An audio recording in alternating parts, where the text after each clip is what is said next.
Buenas a todos, en este vídeo vamos a explicar qué es una red informática, cuáles son las ventajas de las redes informáticas, veremos los tipos de redes informáticas, la arquitectura cliente-servidor, los protocolos de red y por último las direcciones de red.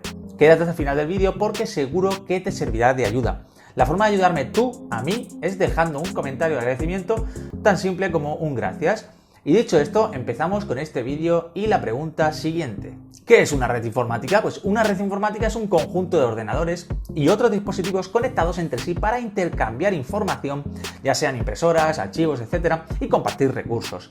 Una red informática nos permite utilizar una única conexión a internet en varios ordenadores, compartir impresora y otros periféricos, enviar y recibir mensajes y pues pasar archivos a otros ordenadores sin necesidad de un pendrive, CD u otro elemento. Incluso podemos ejecutar programas instalados en otros ordenadores de la red.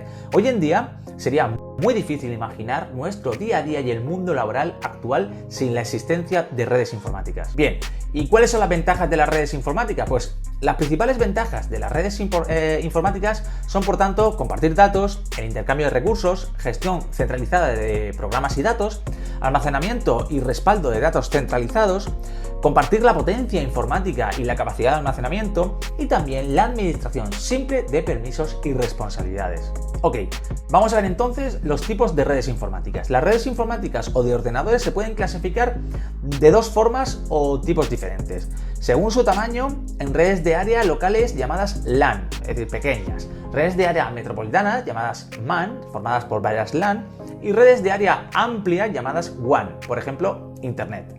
O bien también según la forma en que se conecten los equipos, lineal o en bus, en estrella y en anillo. Aquí podemos ver un ejemplo de cada una de ellas como te muestro en la imagen. Normalmente las más usadas son los de anillo. La gran ventaja de este tipo de redes, las de anillo, es que si cortamos la red por un sitio, siempre podemos enviar la información por otro sitio, cosa que no ocurre con los otros tipos. Ahora vamos a ver una red LAN, ya que como ya sabemos las MAN o las WAN no dejan de ser varias redes LAN unidas. Como ya vimos, las redes LAN normalmente son redes que unen varios ordenadores y dispositivos conectados a un servidor o un ordenador dentro de una oficina, establecimiento comercial, etc. y en una pequeña área geográfica. Todos estos dispositivos pues comparten una línea de comunicación en común. Esta red puede servir para 2 o 3 usuarios en una oficina pequeña o para cientos o incluso miles de usuarios siempre que estos usuarios pues se encuentren en la misma ubicación. Las redes LAN más usadas actualmente son las llamadas Ethernet y las redes inalámbricas Wi-Fi. Ethernet es simplemente una especificación que permite a las computadoras o ordenadores comunicarse entre sí, pero ¿cómo se monta o qué necesitamos para montar una red Ethernet? Pues primero necesitaremos una tarjeta de red para poder enviar la información de un ordenador a otro. Esta tarjeta se conectará a un slot, una ranura, y tendrá un puerto de comunicación para conectar el extremo del cable de red que será un conector RJ45. Por supuesto, necesitaremos cables de red como medio de transmisión, en cuyos extremos pues irán los conectores RJ45 que hemos comentado anteriormente. El cable de cada ordenador deberá ir a un switch que se encargará de distribuir la información de un ordenador de la red a otro.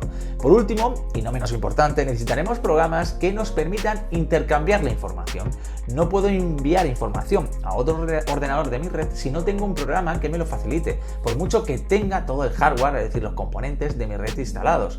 Conclusión, para montar una red Ethernet necesitamos programas que nos permitan intercambiar la información de un ordenador a otro, tarjeta de red en cada ordenador, cables de red para unir los ordenadores, terminales RJ45 para conectar los cables al ordenador, un switch o router encargado de distribuir la información de un ordenador a otro por la red y, claro está, los ordenadores que forman la propia red. Aquí podemos ver primero una tarjeta de red con su puerto para conectar el cable con conectores RJ45 y el switch donde se conectarían los cables de todos los ordenadores de la red. Si queremos conectar una red de ordenadores LAN a Internet para que todos los terminales tengan Internet contratando solo una conexión, pues necesitaremos un router conectado al switch de la red. El router nos conecta a Internet y mediante el switch pues quedarán conectados todos los ordenadores de la red a esa conexión a Internet. Los routers nuevos hacen también la función de switch en un solo elemento. Vamos ahora a ver las redes inalámbricas. Las redes informáticas de ordenadores inalámbricas, también llamadas WLAN, W es por el wireless, que es inalámbrico, pues son aquellas que la información viaja por el aire en lugar de por cable. Lo que transmiten pues son ondas electromagnéticas, que son ondas de radio. Es necesario que las tarjetas de red sean inalámbricas, es decir, en lugar de un conector RJ45 pues tendrá una antena emisora receptora. Son las llamadas Wi-Fi, ¿vale? Las de siempre. Y por lo demás, pues todo es igual. Wi-Fi utiliza ondas de radio para conectar computadoras a la red LAN. Recuerda que hay varios tipos de Wi-Fi, pero de eso ya hablaremos en otro vídeo que os tendré que hacer. Ahora hay unas nuevas redes inalámbricas mucho más rápidas y con mucho más distancia de alcance, son las llamadas WiMAX.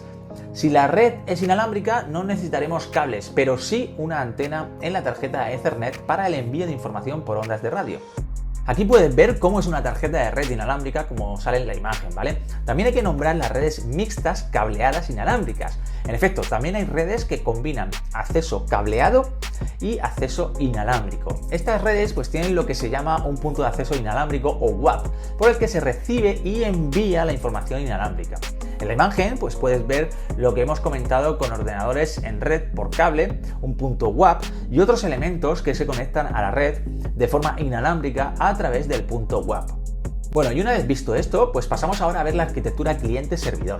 En red de cierto tamaño, por ejemplo en una empresa, el servidor suele ser un ordenador central. Este ordenador no ejecuta aplicaciones y programas normales u ordinarios, ¿vale? Como los otros ordenadores, sino software y servicios especiales que administran la red. Es el encargado de administrar la red.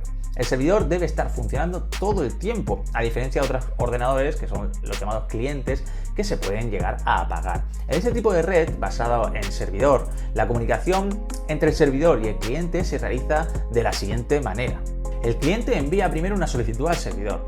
Este examina la solicitud y luego devuelve los datos de respuesta deseados. En este modelo, siempre es el cliente quien se pone en contacto con el servidor, nunca al revés.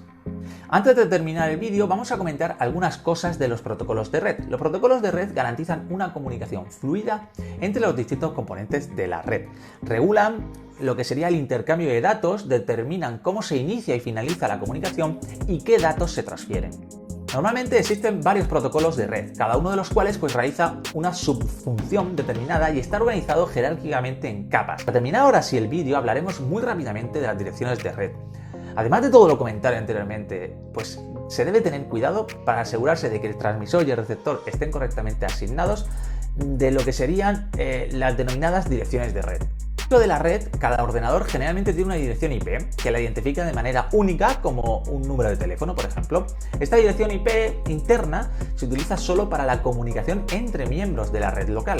Para comunicarse en Internet, en cambio, se utilizan direcciones IP externas, ¿vale? Que son asignadas automáticamente por los proveedores de servicios de Internet.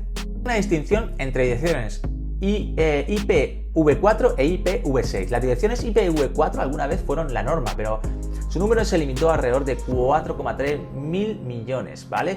Tras la expansión masiva de Internet, pues se tuvieron que encontrar urgentemente direcciones IP adicionales. Es por ello que se ha desarrollado el nuevo estándar IPv6, que permitirá la asignación de hasta 3,4 por 10 elevado a 38 direcciones, es decir, 340 sextillones, ¿vale? Una cantidad que debería ser suficiente durante mucho tiempo, ¿vale? Así que nada, bueno, esto ha sido todo. Espero que te haya gustado, ¿vale? Y además que te haya servido. Nos vemos en el siguiente vídeo. Hasta luego.